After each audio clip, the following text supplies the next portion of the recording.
Hey everyone, I'm back again with another episode of Umineko, Legend of the Golden Witch. I guess we're gonna just start off right where we left off, and I'm not sure if I should do episode recaps or not. If I get anybody that wants me to do them, I might do them, but for now I'm just gonna start off where we left off the last episode, alright? So, let's begin.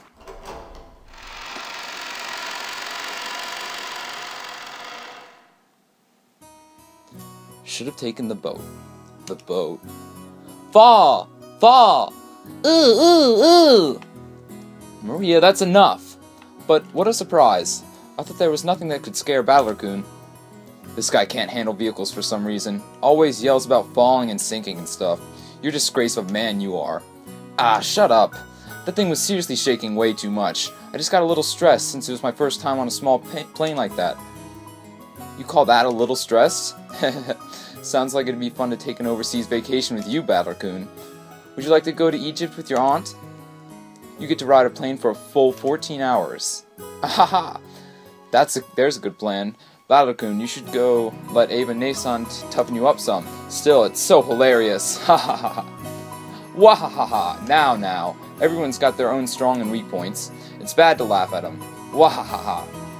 Dad, you're laughing too. Hey, Maria-chan, you shouldn't laugh anymore. Shouldn't laugh anymore? Ugh!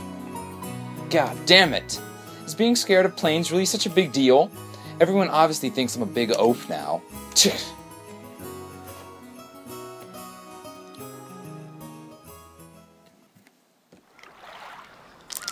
We split up and took separate taxis from the airport to the harbor.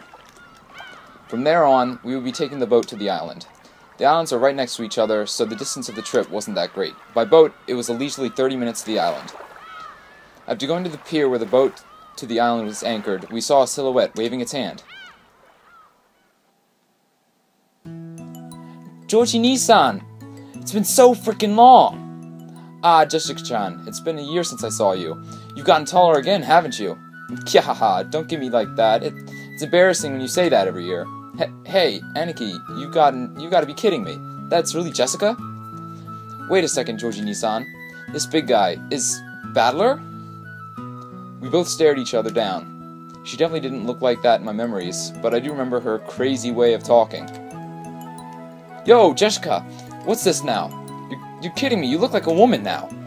What are these, boobs? You've even managed to get a chest. Ehehe, let me rub them. Let me. Don't screw around with me, I'm a blushing flower of 18. Just like hair grows out, so will other stuff. You think I got boobs just so you can rub them, loser? And what about you, Battler? You've got all ridiculously big, only physically. Did you get a little stronger? Don't screw with me, I'll show you how much training I've piled up since back then. You're pissing me off. I'll beat you at your own game. This headstrong girl's name is... She was born under the same unlucky star as me, sharing the same kind of weird name.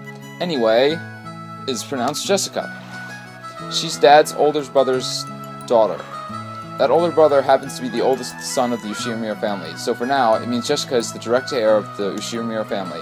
Since Jessica and I are the same age, and sometimes had a little boy-girl squabbles with each other, we've always been used to fighting and joking around together whenever the relatives gather. Jessica grew more quickly, so she always had me beat in terms of size and physical strength. So when we scuffled as a contest of strength, it usually went Jessica's way. So even though I clearly understood that I'm bigger now, I still feel like I can't win against Jessica with my strength. What? Oh! What the? What are you getting all serious for? Ow, ow, ow! Hey, this is nothing! Jessica, you've gotten weak! Shut up! I'm a woman, so there's no way I could beat a man with physical strength forever, right? Well, that's certainly true. The meat I put on my arms all went to your chest. Looks like it'd be a pretty even test of strength between my arms and your boobs, don't you think? I told you my boobs aren't for you to feel up! Besides, how about you? Did your cute little elephant son get a bit bigger to go with the rest of you? Stop it, idiot! No, you perv! I'll be ruined for marriage. Don't touch my crotch! Don't say stuff people are gonna misinterpret. Honestly, I was so surprised about how feminine Jessica had become that I seriously had to horse around to hide it. That's right, considering what a bossy brat she was 6 years ago, anyone would be surprised. And I guess she's just as surprised. She definitely wasn't expecting she'd lose to me in a test of strength. After losing that easily, she must have been shocked at how much I've grown in the past 6 years. 6 years. Once again, I'm being shown that just what a huge gap of time that was. Crap, total defeat. It's like I'm no match for you anymore. That's not true. Even Battler-kun must have his weakness. Right, Maria-chan? Ugh! Fall! Shh, cut it out, Maria. Let's just keep that a secret, okay? Fall? What the hell is that? Sorry, but there's no chance just to be able to see that weakness of mine now. After all, the nightmare plane trip is already over and done with. Only thing left is the nice, quiet splashing of the boat trip. I never thought I'd start loving that piece of junk boat this much. Ehe? Huh? Georgie-Nissan, is there something wrong with his head? You'll understand soon. Very soon. At the time, I didn't understand what Aniki had meant by that big smile. What have we here? Oh, Balder-san, how big you've grown. Who is it this time? It's an old lady with an apron. Oh yeah, that takes me back. I remember now. You remember her, right? Look, it's one of the servants, Kumasawa-san. How could I forget Kumasawa-ba-chan? Anyway, you haven't aged a bit in these past 6 years. Wait, you haven't gotten younger, have you? Ho. Lately, my skin has been getting all smooth and silky. And look, hasn't my chest gotten even bigger as well? Want to try rubbing it? Very funny. My breast rubbing is strictly limited to bouncy girls. Even I had some bouncy ones in my youth, you know. Now, please feel free to have a go. Ah, give me a break. It's girls I'm looking for, not grannies. The jokes I cracked about Jessica were being used against me. Come to think of it, Kumasawa has always been the type to tease people. Kumasawa-san, stop that now. People with one foot in the coffin shouldn't jump around. Sport with the young is the best rejuvenation medicine. Ho. It's rare for Kumasawa-san to come pick us up. Now, I do wonder why. Whenever you're entrusted with something to do, your lumbago always kicks in. Ho, Ava-sama, you are harsh as usual. I found myself with some urgent purchases to make, and while I was at it, I thought I would come welcome you as well. Although, it does give a bad impression if the one waiting to greet you is a decrepit old woman. Ho. Ava Oba-san spoke sarcastically, but Kumasawa-ba-chan's years of experience were nothing to sneeze at. She was more than capable of smoothly and coolly letting the comment slide. Well, I'd rather not say it, but old Kumasawa-ba-chan may be past her prime as a servant. She might act as though she's in good health, but between the headache and the lumbago, her body is wearing out. To tell the truth, the very fact that she's still working is impressive. How old is she this year again? She must be pushing 80 at least. It's incredible that she's still able to act so brightly. You just seem to get more and more lively. Oh, that's right, here you are. The tea I told you about before. Look, I brought you some. Please do try it later on. Rosa Oba-san took a souvenir bag out of her suitcase. Think that she remembered the promise that she had apparently made last year and faithfully brought it? This sort of thoughtfulness was just like Rosa Oba-san. She wasn't the kind of person who would forget or break a promise. Whether or not Kumasawa-ba-chan remembered this year-old promise, she seemed deeply touched by the fact that someone would bring a gift to a simple servant like her. This woman is Kumasawa Chiyo-san. She's a senior servant who's been working for the Yoshimura head house for many years. As you could expect from someone her age, she isn't that good at manual labor, but from kitchen work to cleaning and laundry, she's a kind of super servant who can handle just about anything. It seems like her only flaw is a tendency to slack off. I hear she tries to get away from heavy or troublesome work by playing up her chronic diseases. In Kumasawa-ba-chan's case, maybe we could call that a sort of lazy craftiness, though it probably doesn't impress those paying her salary. Ah, well, even if she's pretty flaky when it comes to work, I could never dislike her. I guess that's probably because of her cheerfulness and her constant smile. Hey, glad to see you're still in fine spirits. How's your back doing then? Even with the medicine, it's not getting a one whit better. According to the doctor, nothing can be done for this one. It's what's called an incurable disease. Ho. At any rate, Jessica-chan's only gotten prettier. Good thing she looks like Natsumi-ne-san. Really? Personally, I don't think we look like it at all. I mean, I don't even want to look like my parents, because I got zero respect for them. Now, you shouldn't say such things. Even though there are quite a few people who don't want to look like their parents and their family. Ah, that's me! You idiot, don't start looking like me. Your nose looking like mine already pisses me off. What are you talking about? You're surprisingly alike, you and your father. Come on, you can't be serious. Just how am I like Dad? You're his copy in arrogance and self-importance. Father's blood is especially strong in you and Nissan. Wouldn't you say, Rosa? Oh, absolutely. Kraus Nissan and Rudolph Nissan are almost unbelievably like Dad. Alright, already. Why am I the only one under fire from the girls? Hideyoshi-san, please help me out. My, Rudolph-kun, you're always so popular with the ladies. I'm jealous. Wahahaha. Ho ho ho. As usual, you're popular enough to make me jealous. Well then, everyone, shall we head over to the boat? Come now, Maria-san. Let's get on the boat together, alright? Get on the boat together. Ooh! Everyone gets on together. Ooh! Hell yeah, this time around I'm not going to be scared. I'm used to be shaken by the waves. With that piece of junk fishing boat, I'm less afraid of shaking than the engine breaking down and the boat drifting off. Oh yes, Battle-kun, I forgot to tell you. That fishing boat was completely decrepit, so it was taken out of use a few years back. Now we get taken to the island in another boat. Oh, right. It's Battler's first time in the new boat. It's super comfy and freaking fast. It can go at crazy high speeds. Oh, that means less trip time, right? That sounds great. Anyway, even if it's only a bit better than an airplane, as long as we just a little less time exposed to the danger of sinking, that's really just awesomely great. Ugh. Is Batter going to fall again? That's only in airplanes. Everything's fine now. Anyway, it's the captain's pride and joy, and it's a kind of modded high-speed boat. It seems he tinkers with big parts of it. He was bragging about how he had attached 4 base high-efficient propellers to it so that he could break the 40 knots or something like that. I just remember how he's always bragging. Me too. I remember since we were told about it last year. The captain says that since he lost his speed contest with a foreign fishing boat a long time ago, he became obsessed with modding. He says that at the time, even though it was only in a fishing boat, his opponent could go at over 30 knots. To fulfill his thirst for a revenge match, he created an awesome whole new super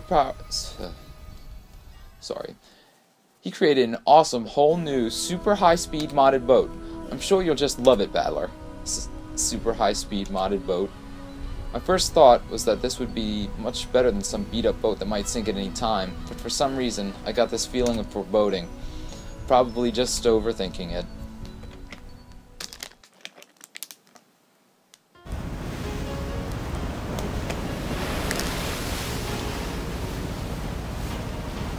Hey, Battler! Maybe you should just try to swim to the island. Battler-kun, you shouldn't leave over the railing too much. You might fall. Ooh! Fall! Damn it! So this is why you were all grinning before. So this is a super high-speed boat that the captain started modding. Oh yes, that piece of junk fishing boat from 6 years ago doesn't hold a candle to this one. Whoa, it's shaking! Fall! Ooh! Fall! If I fall, land in the ocean and drown, where's the parachute? No, wait, where's the buoy? Give me a life jacket! Wahahaha. What's up, Battler? What's with that kind of attitude? Wahahaha. Jessica-chan, Maria-chan, it's not nice to tease. Battler-kun, if you're scared, then just don't come out on the deck. I think that if you stay inside the boat, you'll be a little less afraid. Hey, that's a no thank you, Aniki. Shipwreck victims are always the one inside the boat. Survivors are usually the ones on the deck during the accident. That's why I'm here. But it's shaking. I'm gonna fall. Whoa! Shake, fall. Ooh. Maria, I told you to behave yourself. Battler-kun, it looks like you really can't handle it. I'll go tell the captain to slow down for you. Whoa, Rosa Oba-san, thank you! I confirm that safe, slow driving is the thing, even on the sea. Ahahaha. Don't do that, Rosa. Ordeals are necessary to the young. Right, Battler-kun? If it's only this, you can easily conquer it, right? Otherwise, you won't be able to go to Egypt with your aunt. Whoa, Ava Oba-san, you're mean! Oh no, I'm gonna fall! Life jacket, parachute, whoa! No. Okay, turn it over and think that way. What's the enemy aiming for? He wants to make me afraid like this. That's what he's aiming for, too bad. Like hell, I'd be scared, but stop it, I'm gonna fall!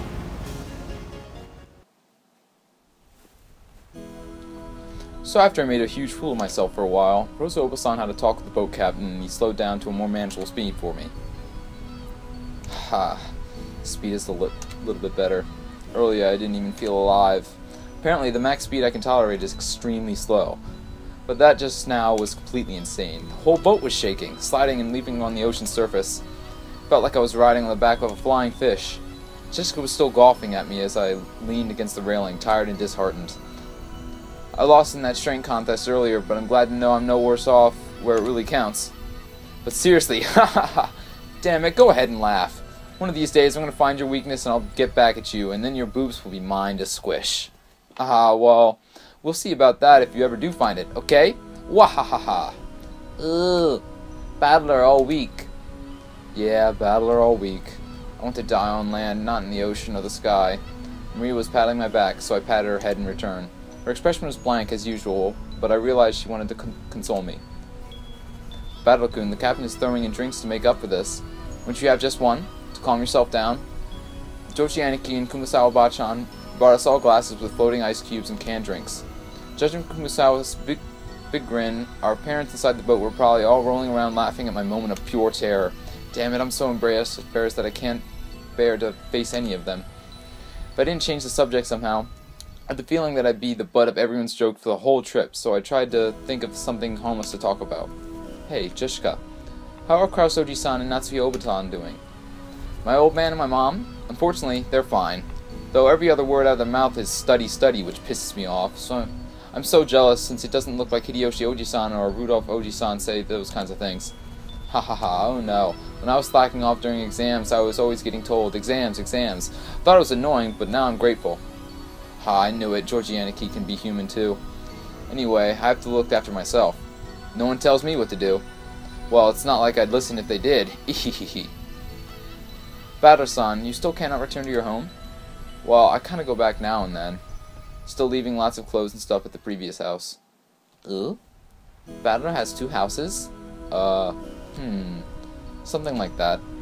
Why? Why do you have 2 houses? Ooh? Ooh? Only Maria, who couldn't really grasp the situation, voiced her naive question. However, the others just shot nervous glances at me, choosing not to respond even though they knew the answer. Maria! Look, you can see the harbor now. Look over there. Can you see it? Ooh! Saw the harbor! Saw the harbor! Apparently, Jessica was trying to be nice by changing the subject.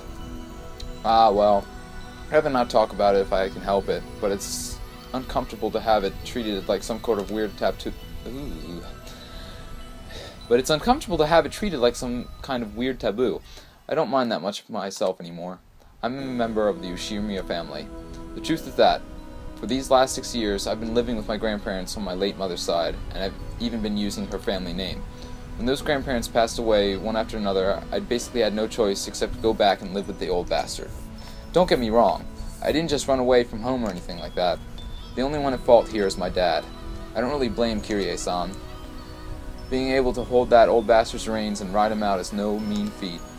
Still, the betrayal that the old bastard inflicted on my mom, well, unfortunately, I still haven't fully gotten over that.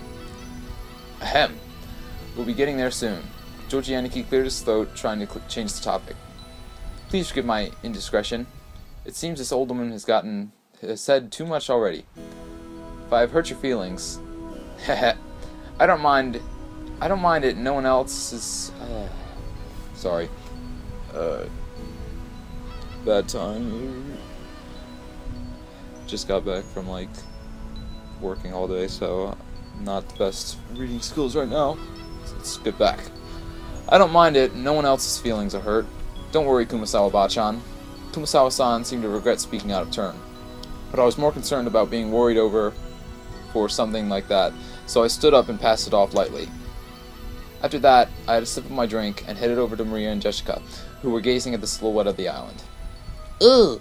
Battler saw the island! Saw the island! There, there, there! Ooh, ooh, ooh! Where is it? Oh, I see it now. Even after 6 years, the island hasn't changed a bit. The small island silhouette in front of us has gotten pretty close. This island name is Rokenjima. It's a small island about 10 kilometers around, located in the Izu archipelago. Since they call this archipelago the Izu 7, lots of people think there's 7 islands, but that's not true. There are actually more than 7. Rokenjima is one of the minor islands that don't get counted. Even considering that, there are probably very few people who know about this island. After all, only the people of the Ushimiya family come to this island. In other words, it has no ties whatsoever to outsiders or tourists, so you'll never find this island's name in a travel brochure.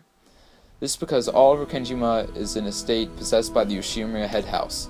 Only the Ushimiya family lives there, and only people connected to the Ushimiya family come and go to and from there. There's nothing there except a harbor and a mansion.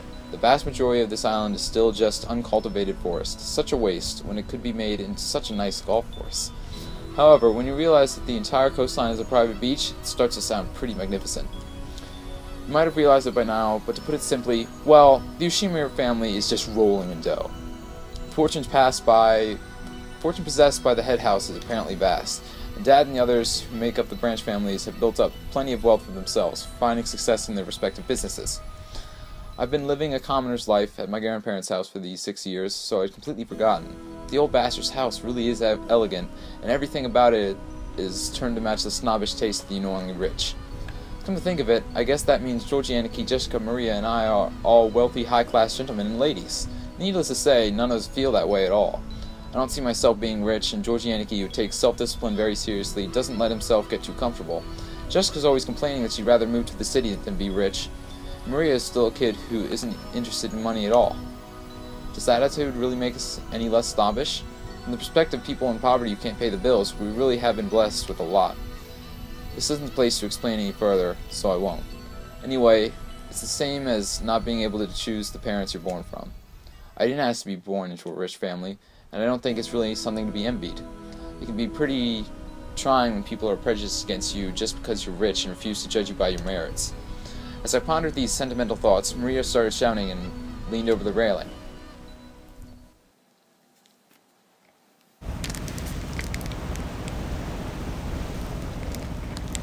Ooh, gone. What's wrong, Maria? Did you drop something? Ooh, gone, gone. Ooh. Maria kept yelling, gone, gone. At first, it sounded as though she had dropped something, but while she shouted, she also pointed out over the ocean. What's wrong? What's gone? I'll look for it too if you want. What is it? Huh? If she dropped something, she would probably have looked down at the floor, but Maria was pointing out over the ocean. One would assume that she had seen something out over the ocean, but she kept saying that it was gone. Strange. However, since my last memories of this place came from 6 years ago, I was able to spot it before Aniki, who comes here every year. Huh? If I remember correctly, wasn't there a torii or something on top of a small crag over there? That's right, it definitely was there. I remember it well, since as we got close to the island, it's the first thing to greet us, like a landmark. Wow, you're amazing, Battler. Even though it's been 6 years, remembered. It was here, wasn't it? I remember too. The tutelary god's shrine and that torii-like thing had been built all alone on the crag. And now that you mention it, they're gone, aren't they? They definitely were there last year, I think. Gone, gone. Ooh. Maybe they were washed away by the waves or something. If it was a small crag, it probably got brittle because of its exposure. I think so too. It probably disappeared during the summer. Whatever. Perhaps a huge lightning bolt fell one evening and smashed the shrine. Fishermen whisper that having a thunderbolt fall upon our honored tutelary god would be a certain sign of misfortune. Lightning be gone, lightning be gone. Kumasawa-san smiled impishly as if teasing us, rubbing her hands together. However, Maria was apparently taking it seriously, and she stared fixedly over the ocean to where the crag housing the god of the shrine was supposed to be. A sign of misfortune. Ugh. Enough, Kumasawa-san. Maria isn't old enough to understand that kind of joke. It's alright, Maria-chan. It's just a coincidence. Nothing scary is going to happen. Georgianiki put a hand on Maria's shoulder to calm her down, but Maria's sharp-eyed expression didn't budge. Misfortune. Misfortune. Maria muttered that word over and over. Apparently, repeating a single word over and over is a habit that Maria had for a long time. However, since the word she was saying was literally an ill omen, it was a bit creepy. Hey now, Maria. You say it over and over like that, misfortune will really end up happening, you know? I tapped Maria's other shoulder, and then Maria whipped her head around, stared in my face, and spoke unblinkingly. Ooh, misfortune is coming. Huh? And just where is it coming from? I answered lightheartedly, trying to break the tension in the air. At that moment, Maria held up a finger, raised her arm high, and pointed up to the heavens. When I looked up, I saw that the sky was still just as cloudy, but it had grown a great deal more leaden than it had been this morning. That's right. They were saying that typhoon was approaching. We had planned to spend one night on the island, but if the storm didn't pass quickly, I wouldn't be able to make it to school on Monday. Well, I guess it makes for a pretty good excuse to be absent. Ugh. She apparently sensed some kind of misfortune in this cloudy sky. She's been muttering that non-stop for a while now. Girls at Maria's age tend to be very impressionable. She's just about that age where many girls start to get excited about sixth senses and whether they have any psychic potential and stuff. For all we know, this might be due to her childish, sensitive nature. Sorry, Maria-chan. The weather might get worse around tonight, but tomorrow it'll clear up and become a pretty blue sky. Ooh, pretty blue sky. Ooh. That's right, by tomorrow it'll be a pretty blue sky. There's no rain that doesn't end and no clouds that never clear. Ooh, rain that doesn't end, clouds that never clear. Ooh. I know the typhoon's coming, but soon it'll go away. It's alright, Maria. Ooh! Ooh! Ooh! Ooh! Ooh! Ooh! Maria started yelling, ooh, ooh. It looked as though she was having a tantrum because no one could understand what she was trying to say. What in the world is Maria trying so desperately to warn us about? Unable to understand her, we couldn't help but feel a vague sense of misfortune. I've heard that everyone can feel the supernatural, but that it weakens as you age. That might mean that Maria, the youngest one of us all, still possessed some kind of sense that the rest of us had lost. I wonder if that sense is sending her a warning. At that moment, Kumasawa-san quietly opened her mouth. Rumor has it that long ago Rokenjima was... Kumasawa-san, let's not talk about that now. Just as Kumasawa-san was about to tell some kind of story, Jessica sharply interrupted her. For Jessica, this was an extremely foreign reaction. I wanted to push her further, just out of simple curiosity, but judging by Jessica's appearance, it would probably be something that would further inflame Maria's unease. If I did try to press her for the story, the odds were pretty good that it wouldn't be anything bright and cheery. Ho ho ho, I do apologize about that. The wind here is hard to bear for the elderly, so if you would excuse me for now. Gossipers have no reason to hang around if they've been told to stop chatting. When Kumasawa-san finally realized that she'd overstepped her bounds, she went back inside the boat. After she left, Hideyoshi Oji-san came along to replace her. Since he'd shown up partway through, he completely failed to notice the complicated atmosphere that held about the scene.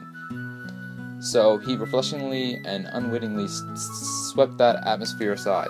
So in the end, it was his unwittingness that brightened the mood. Looks like we're almost there. Alright, just a little bit more. Took forever at the speed we went today, didn't it? You all know whose fault that is. Wahahaha.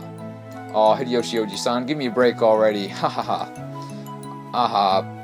Please say more to him. Honestly, because of Battler, it's taken forever. Ugh. Maria probably thought that no one else would listen to her. She hung her head, wearing a fretful face. As she did, Georgianiki crouched down to meet her eyes and spoke to her kindly. Maria-chan, there's nothing to be afraid of. Because we're all together. There's nothing to be afraid of if we're together. Go ahead and say it. Ooh. There's nothing to be afraid of if we're together. Yes, there's nothing to be afraid of if we're together. Ooh. That's right, exactly what Georgianiki said. If we're all together, there'll absolutely never be anything at all to be afraid of. Right, Jessica? Yeah, no doubt about that. What Georgie-san said will always be true, Maria. Ooh, Georgie-chan always true. Yes, I don't lie, so trust me. There's nothing to be afraid of if we're all together. Ooh, Georgie-chan doesn't lie. I trust you. There's nothing to be afraid of if we're all together. Ooh, not afraid! Maria jumped into Georgie Aniki's arms and hugged him tightly. After Aniki patted her head, she jumped away again. Her facial expression had undergone a 180-degree change, turning back to normal. She was once again the ordinary Maria. Ooh, there's nothing to be afraid anymore because we're all together. Ooh, ooh. Yeah, that's it. You look all better now. You're strong, that's awesome. Ooh, Maria, awesome! Hey now, what's going on here? Maria-chan didn't get seasick, did she? Ha ha ha, well, something like that. We'll be arriving soon. The harbor was already drawing near.